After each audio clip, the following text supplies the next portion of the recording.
Has dicho amén toda tu vida, al final de cada oración, de cada súplica, en momentos de desesperación y de gratitud. Amén. Dos sílabas que cierran, que sellan, que terminan. Pero, ¿y si te dijera que esa palabra que pronuncias como un punto final, como un portazo entre tú y lo divino, nunca fue diseñada para separar? ¿Qué pasaría si descubrieras que amén no es el cierre que te enseñaron, sino un puente, una confirmación, un acto de fe que debería abrirte, no encerrarte? Durante 2000 años, millones de voces han concluido el Padre Nuestro con esa palabra. Y durante 2000 años, algo ha quedado incompleto.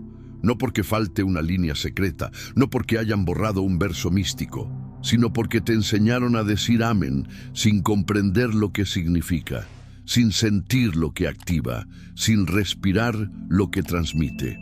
Esta noche vas a recordar lo que amén realmente hace, y cuando termines de escuchar, no volverás a decirlo de la misma manera. Comencemos por el principio. La palabra amén no nació en una iglesia cristiana. No la inventó un teólogo medieval ni un concilio de obispos. Amén viene del hebreo, de la raíz que significa firmeza, solidez, confiabilidad. Cuando un israelita antiguo decía amén, no estaba cerrando nada. Estaba afirmando, estaba diciendo, esto es verdad, esto es firme, me apoyo en esto. En el templo de Jerusalén, cuando el sacerdote pronunciaba una bendición, el pueblo respondía amén, no como despedida, sino como ratificación comunitaria. Era el eco colectivo de una fe compartida. Era el sonido de un pacto renovado. Amén no terminaba la oración, la sellaba en el corazón de quien la pronunciaba. Era como si miles de voces se unieran en un acuerdo sagrado. Un respaldo colectivo que hacía tangible lo invisible. El amén era la voz del pueblo diciéndole a Dios, creemos, somos testigos, lo ratificamos. Pero algo cambió. Cuando el cristianismo se expandió por el mundo grecorromano, cuando las oraciones pasaron de las casas a las basílicas, cuando la liturgia se volvió espectáculo y la fe se volvió institución, amén comenzó a funcionar de manera diferente. Ya no era respuesta del pueblo, sino fórmula del clero. Ya no era confirmación viva, sino punto final litúrgico. El amén pasó de ser un grito del corazón a ser una palabra mecánica que el sacerdote prescribía. La comunidad perdió su voz activa y se convirtió en audiencia pasiva. Y así, lentamente, amén se convirtió en lo que conoces hoy. Una palabra que cierra, que termina, que te devuelve al mundo después de hablar con Dios. Como si la oración fuera un paréntesis que hay que cerrar. Como si el diálogo con lo divino tuviera horarios de atención. Como si Dios estuviera disponible solo en ciertos momentos, en ciertos lugares, bajo ciertas condiciones.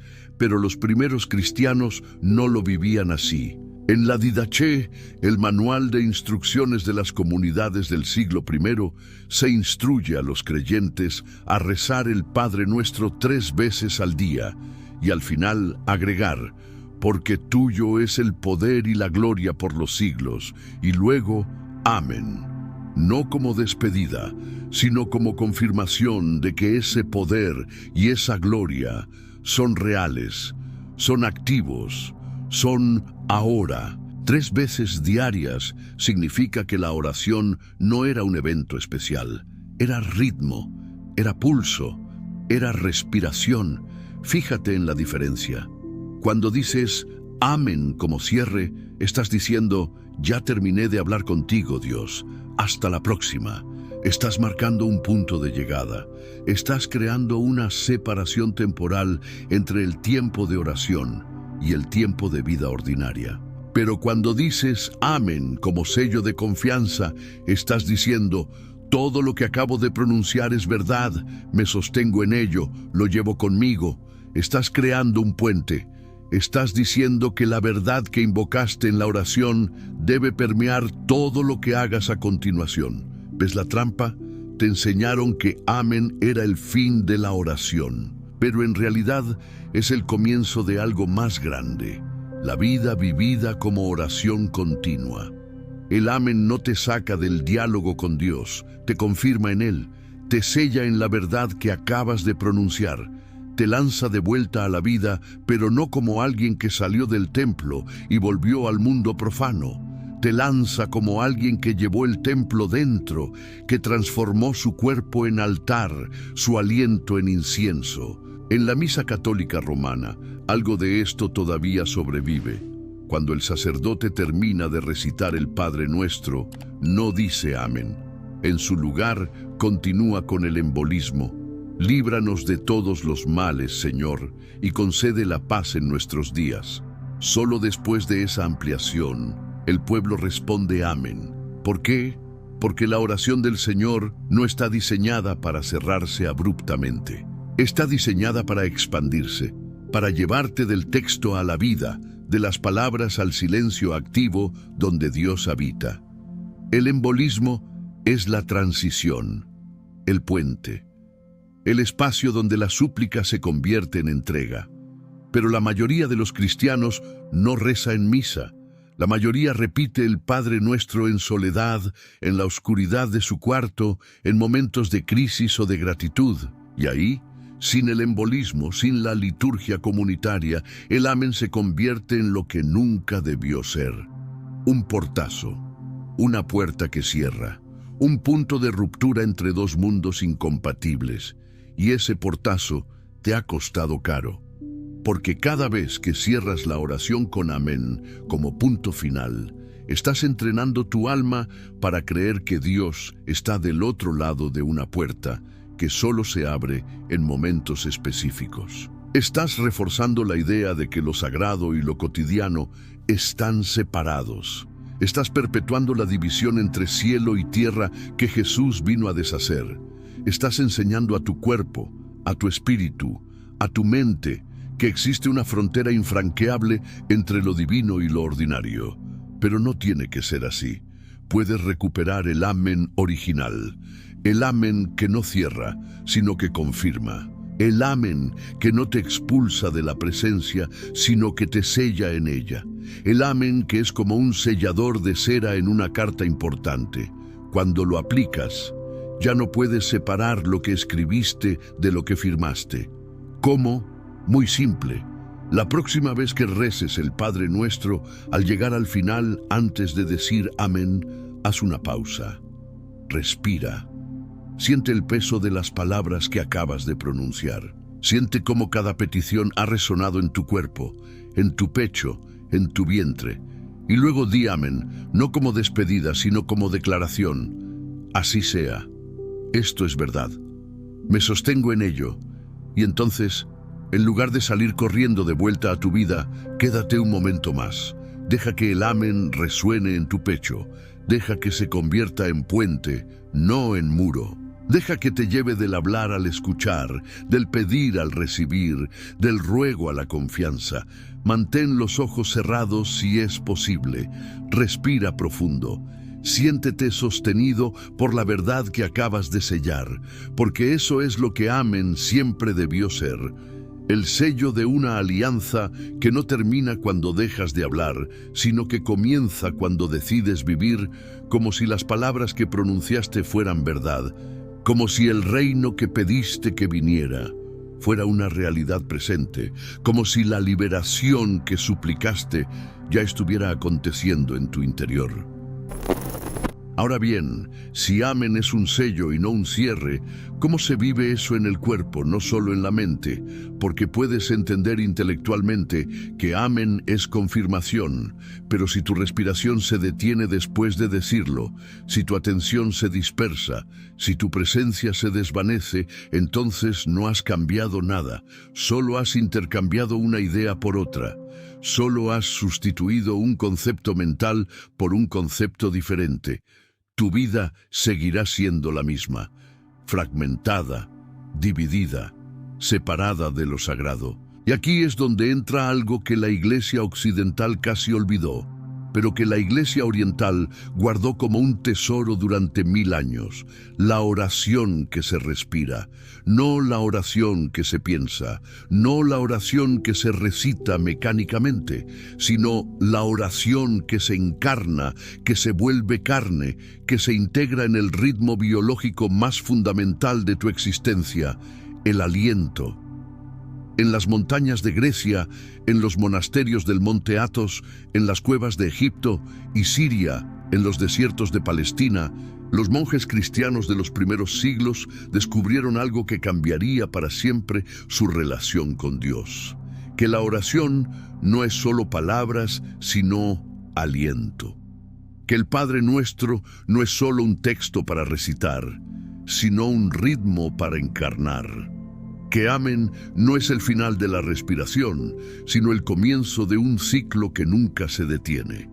Estos hombres, estos buscadores de verdad, que habían renunciado a todo lo que el mundo ofrecía, entendieron que si Dios es el Espíritu, entonces hablar con Dios debe ser asunto de aliento, no solo de palabras. A esto lo llamaron esiquía, quietud, silencio, atención continua al nombre de Dios respirado sin cesar, y desarrollaron una práctica que hoy conocemos como la oración de Jesús. Señor Jesucristo, Hijo de Dios, ten piedad de mí, pecador. Esta oración no es larga, no es compleja, es simple, pero su sencillez es su poder. Fue diseñada para ser respirada, memorizada en el cuerpo, integrada en el pulso de la vida. Pero no la decían como recitación mecánica, la respiraban. Inspiraban con Señor Jesucristo, Hijo de Dios, y exhalaban con ten piedad de mí, pecador. Y en esa sincronía entre aliento y palabra, algo sucedía. La oración dejaba de ser actividad mental y se convertía en presencia encarnada. El nombre de Jesús no era una frase que repetías, era el ritmo de tu vida. Era tu respiración hecha consciente. Era la prueba viviente de que Dios no estaba afuera, sino adentro, en el aire que inhalabas, en el aire que exhalabas. Evagrio Póntico, uno de los padres del desierto del siglo IV, escribió: el que ora sin cesar respira a Dios. No metáfora, instrucción, porque si Dios es el Espíritu, el Rúa, el aliento que da vida, entonces cada inhalación es recibirlo, y cada exhalación es entregarse. Y en ese intercambio continuo, la separación entre oración y vida se disuelve completamente. Ya no hay dos momentos, el momento de la oración y el momento de la vida. Solo hay vida respirada como oración continua.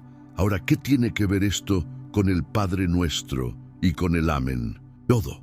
Porque si el Padre Nuestro es la oración que Jesús enseñó, y si Jesús mismo pasaba noches enteras en oración, respirando al Padre en la soledad de las montañas, entonces el Padre Nuestro no es solo un texto para memorizar, sino un patrón para respirar. Es una fórmula respiratoria diseñada para transformar tu cuerpo en instrumento de comunión.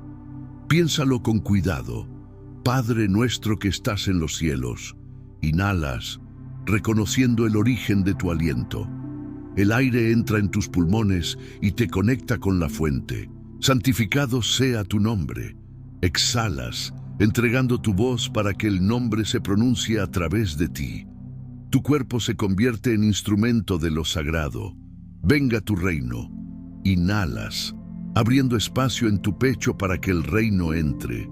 Tu cavidad torácica se expande como receptáculo. Hágase tu voluntad. Exhalas, soltando tu voluntad para que la suya se haga. Te entregas completamente. Y así, línea por línea, versículo por versículo, el Padre Nuestro se convierte en un mapa respiratorio completo. No solo una secuencia de peticiones, sino un ritmo de entrega y recepción, de contracción y expansión, de llamado y respuesta.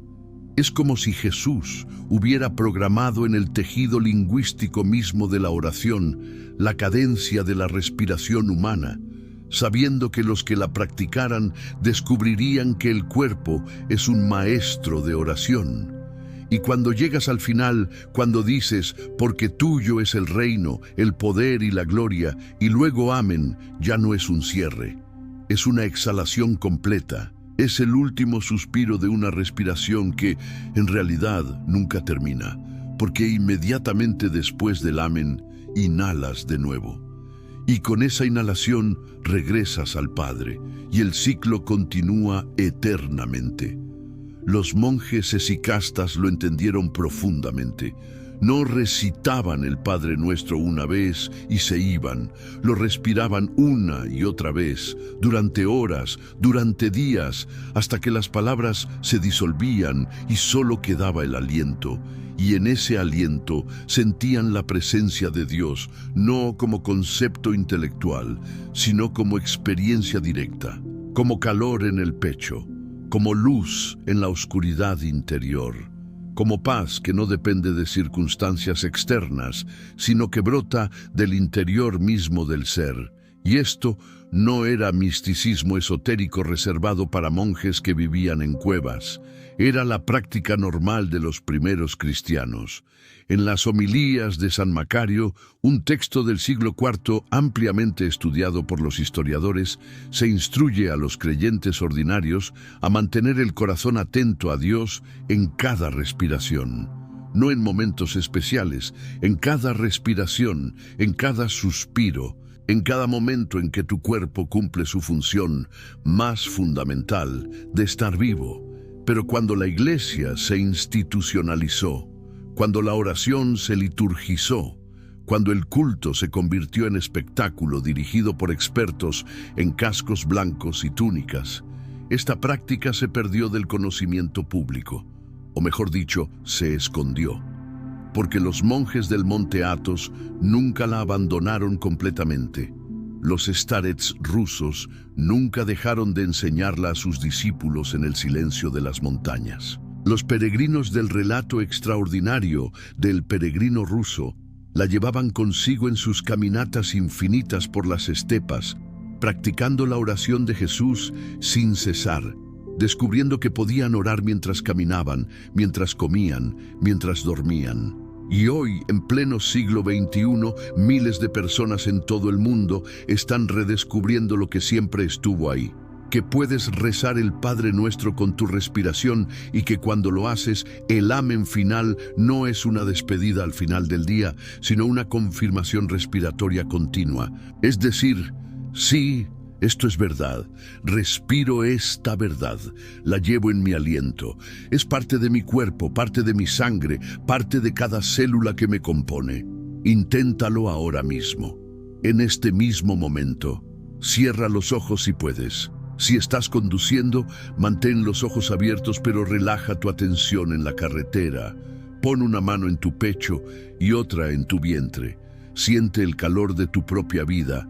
Respira profundo, lentamente, conscientemente, y con la próxima inhalación, di interiormente, Padre nuestro que estás en los cielos. Siente el aire entrando, llenando tus pulmones, expandiendo tu pecho. Siéntete siendo llenado por la presencia divina. Y con la exhalación, di, santificado sea tu nombre.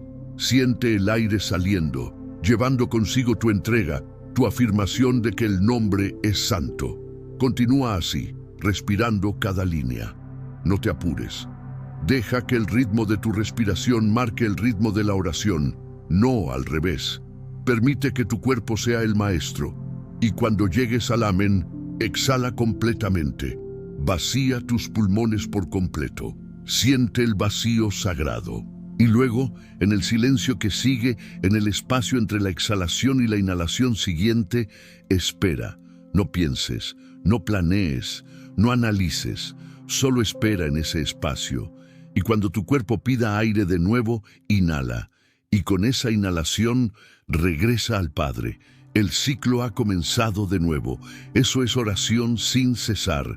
No repetir palabras sin parar como loro mecánico sin alma, sino respirar la presencia de Dios hasta que no haya diferencia entre tu aliento y el suyo, hasta que no puedas distinguir dónde termina tu voluntad y dónde comienza la suya, hasta que el amén no sea el final de nada, sino el latido continuo de una vida vivida completamente en Dios.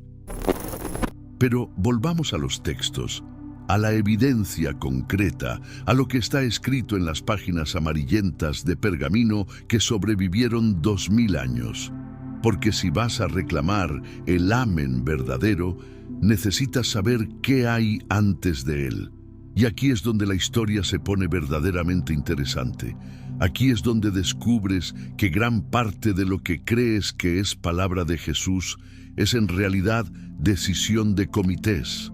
Aquí es donde ves cómo la verdad se filtra a través de instituciones humanas. Porque resulta que el Padre Nuestro que recitas no es exactamente el Padre Nuestro que escribió Mateo en su Evangelio original. Y no es exactamente el que escribió Lucas. Y definitivamente no es el que rezaban los cristianos del año 100, los discípulos directos de los apóstoles que habían escuchado la oración directamente de boca de Pedro o de Juan. Abramos los manuscritos, los más antiguos que tenemos, el Codex Sinaiticus del siglo IV, el Codex Vaticanus del mismo período. Estos no son copias de copias de copias. Son entre los manuscritos más antiguos del Nuevo Testamento que poseemos en la actualidad. Cuando llegas a Mateo capítulo 6, versículo 13, y lees el final del Padre Nuestro con tus propios ojos, encuentras esto: y no nos dejes caer en tentación, mas líbranos del mal. Y luego nada, no hay doxología, no hay porque tuyo es el reino, el poder y la gloria por los siglos. No hay porque tuyo es el poder y la gloria por los siglos de los siglos. Solo más líbranos del mal. Punto. Fin. Paréntesis cerrado. ¿Te sorprende? Deberías. Porque eso significa que la línea que cantas en la iglesia cada domingo, la que memorizaste de niño junto a tu madre, la que consideras parte inseparable e indivisible del Padre Nuestro, no estaba en los manuscritos más antiguos del Evangelio de Mateo que tenemos. No aparece en los testimonios textuales más tempranos. Es como si faltara una parte crucial de la frase. Entonces, ¿de dónde salió? ¿Quién la añadió?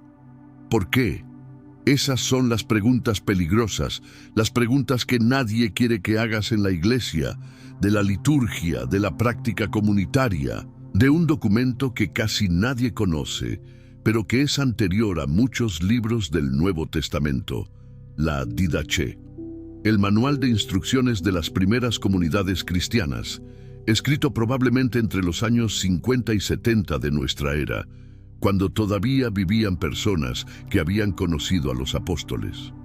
En la Didache, capítulo 8, se instruye a los discípulos a rezar el Padre Nuestro tal como el Señor lo mandó, y luego agregar: porque tuyo es el poder y la gloria por los siglos. Fíjate cuidadosamente en cada palabra. No dice reino, poder y gloria. No dice el reino, el poder y la gloria por los siglos de los siglos. Dice solo poder y gloria. Es una doxología abreviada, un cierre litúrgico que las primeras comunidades cristianas añadían al texto original de Jesús, como si fuera necesario completar algo que había quedado incompleto. ¿Por qué? Porque en la liturgia judía, en la cual todos estos primeros cristianos habían sido educados desde la infancia, toda oración se cierra con una bendición. No se deja una súplica suspendida en el aire como si fuera incompleta. Se la completa con un reconocimiento de que Dios es soberano, que Dios es poderoso, que Dios es glorioso. Es la manera judía de decir: no importa lo que pedí, reconozco que tú tienes la última palabra. No importa cuáles sean mis necesidades, tú eres quien reina. No importa mis miedos, tú tienes el poder. Y los primeros cristianos, siendo todos judíos de nacimiento, siendo educados en las sinagogas, habiendo memorizado los salmos desde la infancia, hicieron exactamente lo mismo. Tomaron la oración que Jesús les enseñó y le añadieron un cierre litúrgico. No porque el texto original estuviera incompleto o roto, sino porque la liturgia comunitaria lo requería, porque el cuerpo colectivo de la comunidad necesitaba un sellador, una confirmación final que dijera, así sea, así sea, así sea. Con el tiempo, a través de los siglos, esa doxología se expandió. En algunos manuscritos posteriores, en algunas tradiciones orientales, especialmente en la versión siríaca del Nuevo Testamento, llamada Peshita, la doxología se volvió más larga. Porque tuyo es el reino, el poder y la gloria por los siglos de los siglos. Y eventualmente, esa versión expandida se incorporó a la práctica litúrgica de muchas iglesias, hasta el punto que la mayoría de los cristianos asume que siempre estuvo ahí. Pero aquí está el detalle crucial, el secreto que la mayoría de los cristianos nunca descubre. Los editores modernos de la Biblia, los traductores académicos que trabajan con los manuscritos más antiguos disponibles, saben perfectamente bien que esa doxología no es parte del texto original de Mateo. Por eso, en muchas traducciones modernas, la encuentras en una nota al pie, o entre corchetes cuadrados, o simplemente omitida del cuerpo del texto, como si fuera un apéndice opcional. Y esto ha generado una controversia enorme durante siglos. Algunos cristianos, especialmente en tradiciones protestantes que valoran la versión King James, insisten vehementemente en que la doxología debe mantenerse porque es parte de la tradición recibida durante 2000 años. Otros, especialmente en tradiciones académicas y ecuménicas, argumentan que debemos ceñirnos al texto más antiguo disponible, aunque eso signifique admitir que hemos estado rezando una versión alterada. Pero ¿sabes qué? Ambos bandos están perdiendo completamente el punto, porque la pregunta no es si la doxología es original o añadida. La pregunta es, ¿qué función cumple? ¿Para qué está ahí? ¿Qué hace a tu alma cuando la pronuncias? Y la respuesta es clara y profunda. La doxología está ahí para evitar que la oración termine en una súplica desesperada. Líbranos del mal es una petición temerosa. Es un grito de auxilio. Si terminas ahí, si pronuncias amén inmediatamente después de esas palabras, te quedas atrapado en modo de necesidad, de carencia, de miedo existencial.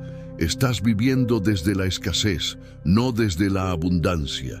Pero si añades, porque tuyo es el reino, el poder y la gloria, cambias de registro completamente. Tu energía se desplaza, tu atención se reorienta, pasas de la súplica a la adoración, del miedo a la confianza, de la necesidad a la entrega.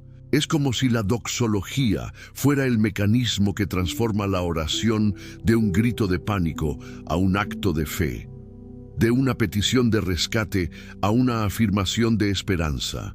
Y luego viene el amén.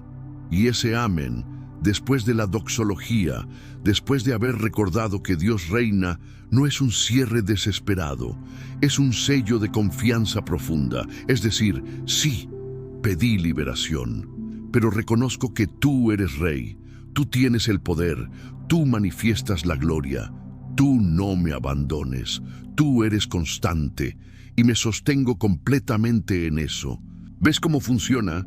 El amén no cierra la oración, la completa, la sella, la confirma y te lanza de vuelta a la vida con una certeza inquebrantable. No estás solo, no estás desvalido, no eres víctima del caos. El reino, el poder y la gloria no son futuros. No están en el cielo esperando, son ahora, son presentes, son la estructura misma de la realidad en la que vives.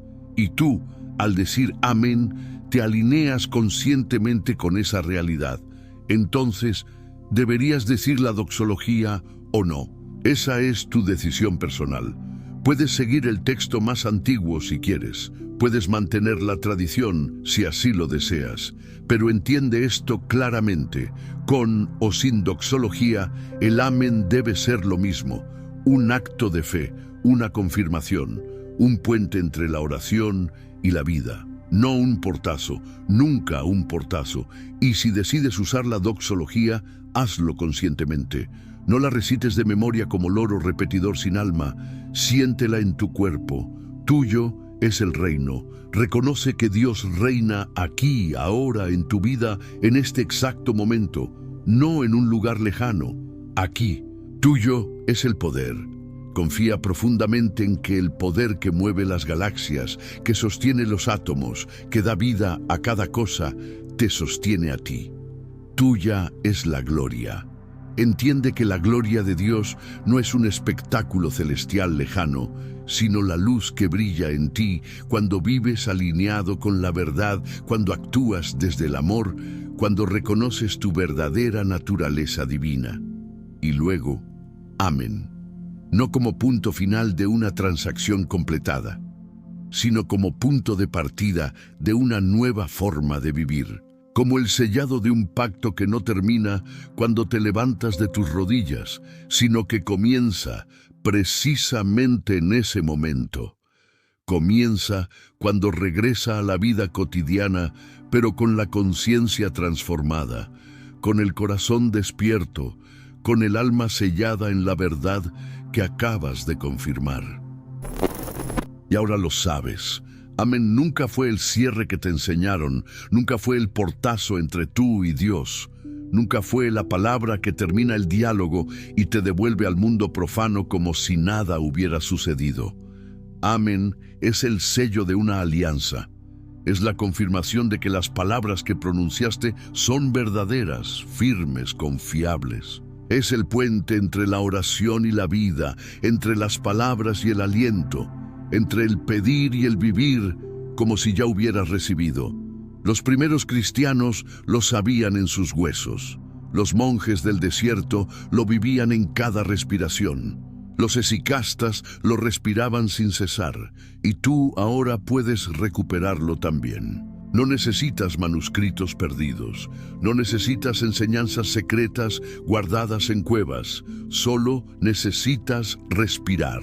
Necesitas decir amén como quien sella un pacto, no como quien cierra una puerta. Necesitas vivir cada momento como continuación de la oración, no como interrupción de ella. Y la próxima vez que recites el Padre Nuestro, acuérdate, el amén final no es el final.